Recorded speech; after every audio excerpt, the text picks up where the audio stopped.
തിരുവനന്തപുരം ജില്ലയിലെ അരുവിക്കര എന്ന് പറയുന്ന ഗ്രാമത്തിലെ ഒരു ചെറിയ ഡാമാണ് നിങ്ങളിപ്പോൾ കാണാൻ പോകുന്നത്. ഇവിടുത്തെ ജലസേചനം മെയിനായിട്ട് ഇതുവഴിയാണ് നടന്നുകൊണ്ടിരിക്കുന്നത്.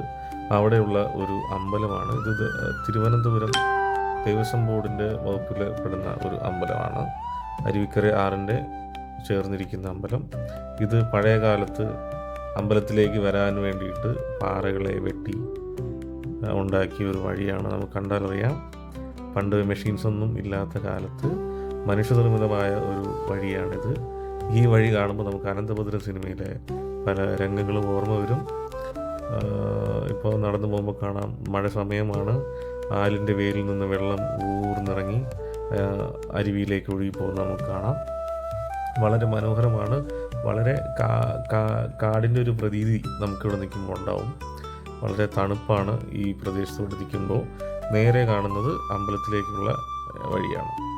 ഇത് അമ്പലത്തിനോട് ചേർന്നിരിക്കുന്ന അണക്കെട്ടിലെ ആറിലേക്ക് ഇറങ്ങുന്ന ഒരു വഴിയാണ്. ഇവിടെ ഇപ്പോഴും മുന്നേയും നേർച്ച ഇടുന്നൊരു പതിവുണ്ട്. മീനുകൾക്ക് പൊരിയിട്ട് കൊടുത്താൽ ചില അസുഖങ്ങൾ മാറുമെന്ന ഒരു ഐതിഹ്യം ഇവിടെ ഉണ്ട്. വളരെ മനോഹരമാണ് ഇവിടെ ആറ്. ഈ അണക്കെട്ടിന് മേലെയായിരുന്നു നിറയെ മീനുകൾ കൂടി നിൽക്കുക. ഇപ്പോൾ വെള്ളം നിറഞ്ഞു നിൽക്കുന്നത് കൊണ്ട് തന്നെ മീനുകളൊന്നും കാണാൻ കഴിയില്ല.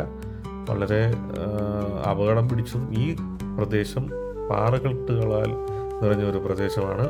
ഇത് നമുക്ക് അവിടെ നിന്ന് മേളിലേക്ക് കയറുമ്പോഴത്തേക്കും ഇത് ഈ കാണുന്ന തിരുവനന്തപുരത്ത് നിന്ന് അരുവിക്കരയ്ക്ക് വരുന്ന വഴിയും, കുറച്ച് മുന്നേ കണ്ടത് കാട്ടാക്കടയിൽ നിന്നും അരുവിക്കരയ്ക്ക് വരുന്ന ജംഗ്ഷനാണ്. ഇത് അരുവിക്കരയുടെ മറ്റ് ദൃശ്യങ്ങളാണ്. വളരെ മനോഹരമായ സ്ഥലമാണ് ഈ മഴ സമയത്ത് പ്രത്യേകിച്ച് കാണുവാനായിട്ട്.